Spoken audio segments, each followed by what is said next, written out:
On this episode of 7th Circle Gaming, we analyze Knights of Honor 2 Sovereign. And, well, we begin as we usually do with a full disclosure and pause the video now or don't pause the video. Either way, we're going to move on to the screenshots. And the first screenshot that we have to share with you is pretty complete as far as all of the game has put it all out there on display.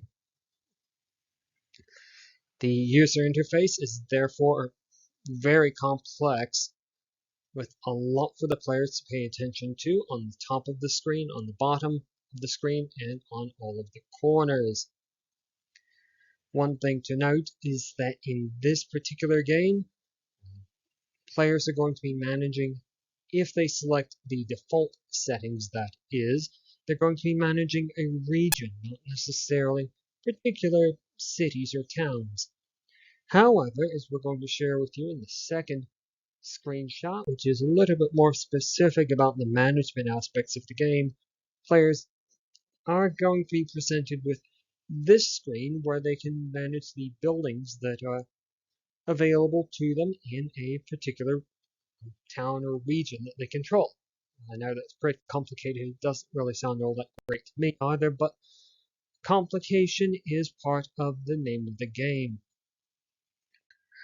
The third screenshot that we have to share with you is another one of the many items that players are going to be given the opportunity to manage or observe. It's a menu option that if we're going to be honest, we can't necessarily see why it's included. It doesn't really fit into the idea of a research tree, but it is something else that players are going to want to pay attention to, and it's another major part of the game. So we thought we'd share it with you just to avoid any confusion and to have as complete as we could possibly be. With those screenshots out of the way, we can move on to our first proper topic of discussion, and that is immersion. Here, Knights of Honor Sovereign has earned a 3 out of 15. The presentation is top-down and a realistically rendered map of Western Europe, that is west of the Ural Mountains. That may expand later.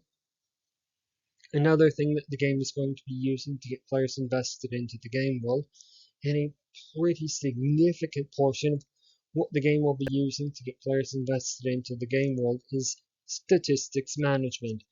And as we try to illustrate, I don't think we necessarily did a great job because this is a very complex game and we could just sit and share screenshots for the entire rest of the video and it really won't necessarily communicate everything.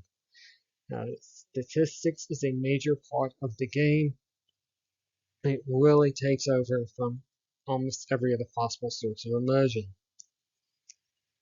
And with that, we do want to move on to our next chapter, which is difficulty as usual. With a game as complex as this is, the game has earned a 2.5 out of 15. The key commands are somewhat unusual to the genre. Some players will be familiar with things like using the P key instead of the spacebar to pause the game, and some of the other key commands are somewhat unusual as well. So, something to be aware of. The user interface is slightly unusual as well. Of course, as we mentioned earlier, players will control a region. They don't necessarily have control over cities, and that is something that the game doesn't necessarily make clear because Knights of Honor 2 Sovereign does lack, as far as we've been able to locate, any sort of tutorial. It prefers a learn by doing approach.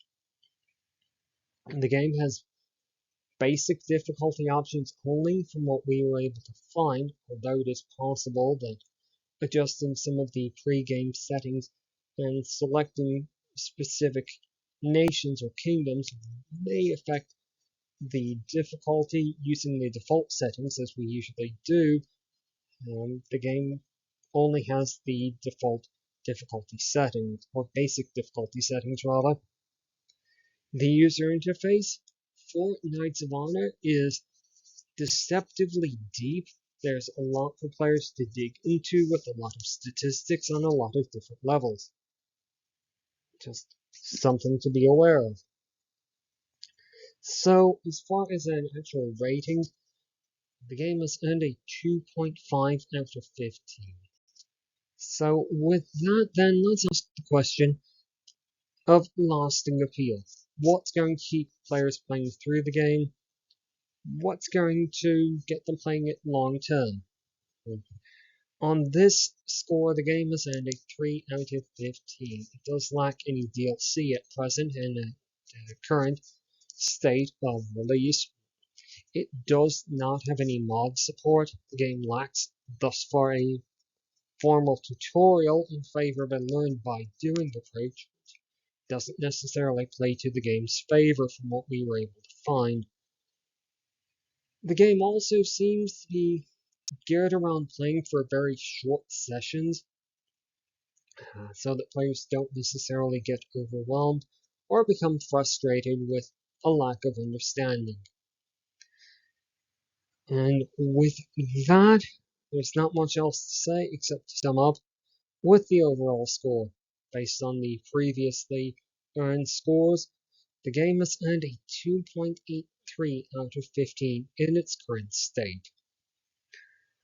It is a game that we've found simple to play, but sort of simple to play.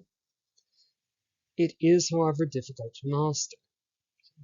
Perhaps players that are interested in a less strenuous or less stressful version of other grand strategy games will find this particularly interesting. Those sort of straddle that line, or seems to straddle that line of easy and difficult. Easy being the sort of command and conquer level, and difficult being the Crusader Kings, or that sort of level of intense grand strategy. And with that very inconclusive bombshell, but hopefully it is a hopeful bombshell, that is the end of the video. Congratulations. If you found this interesting or helpful, do all the other YouTube things, and from Seventh Circle Gaming, goodbye.